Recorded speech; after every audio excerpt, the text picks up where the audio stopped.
Hello students, today we will study of chapter 1, that is significance of statics in economics. In this session we are going to discuss meaning of statics and features of statics. What is statics? Statics means quantitative information of facts and findings. But how do we get quantitative information? There must be a system, method or techniques to collect quantitative information. Also, statistical information may be a raw information. It needs to be classified, tabulated, or it needs to be systematically presented. Statics is defined both in singular sense and plural sense. Statics is a plural sense means information in terms of numbers or numerical data such as population statistics, employment statistics. However, any numerical information is not statics.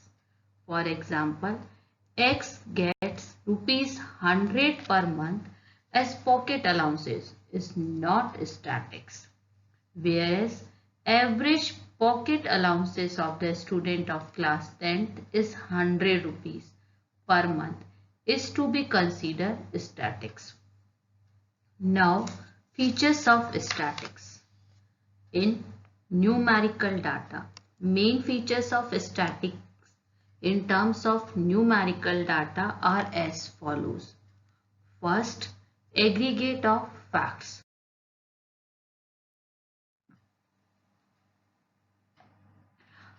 A single number does not consider statics. No conclusion can be drawn from it. It is only the aggregate number of facts that is called statics, as the same can be compared and conclusion can be drawn from them. For example, if I am going to say 1000 students in our HGI school, that is has no statistical significance. But if it is stated that there are 300 students in 11th hours, 400 students in commerce and 300 students in science, it makes statistical sense as this data convey statistical information. Second, numerically expressed. Statistics are expressed in terms of number. Quantitative information like small or big, rich or poor are not called statics. Third, multiplicity of causes. Statistics are not affected by any single factor but are influenced by many factors. For example, 30% rise in prices may have been due to several causes like reduction in supply, increase in demand, shortage of power, rise in wages, rise in taxes.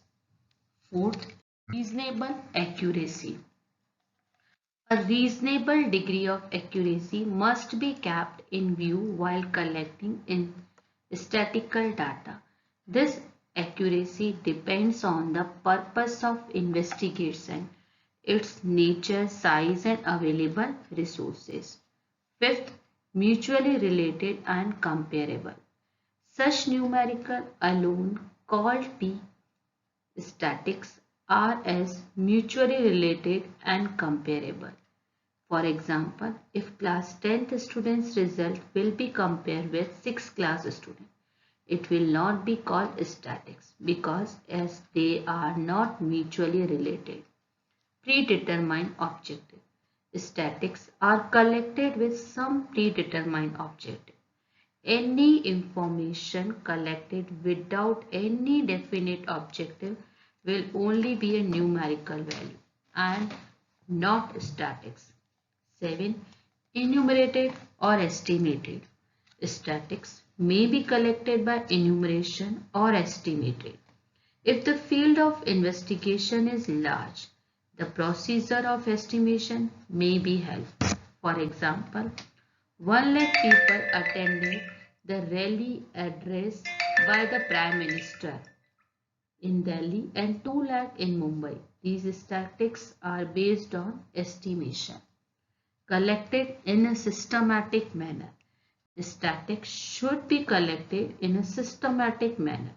Before collecting them, a plan must be prepared. No conclusion can be drawn from statistics collected in haphazard manner. In short, all numerical data cannot be called statistics, but all statistics are called numerical data. Statistics in a singular sense. It refers to techniques or methods relating to collection, classification, presentation, analysis, and interpretation of quantitative data. This definition is known as statistics as a singular sense, which we are going to discuss in their respective chapters, that all are separate chapters.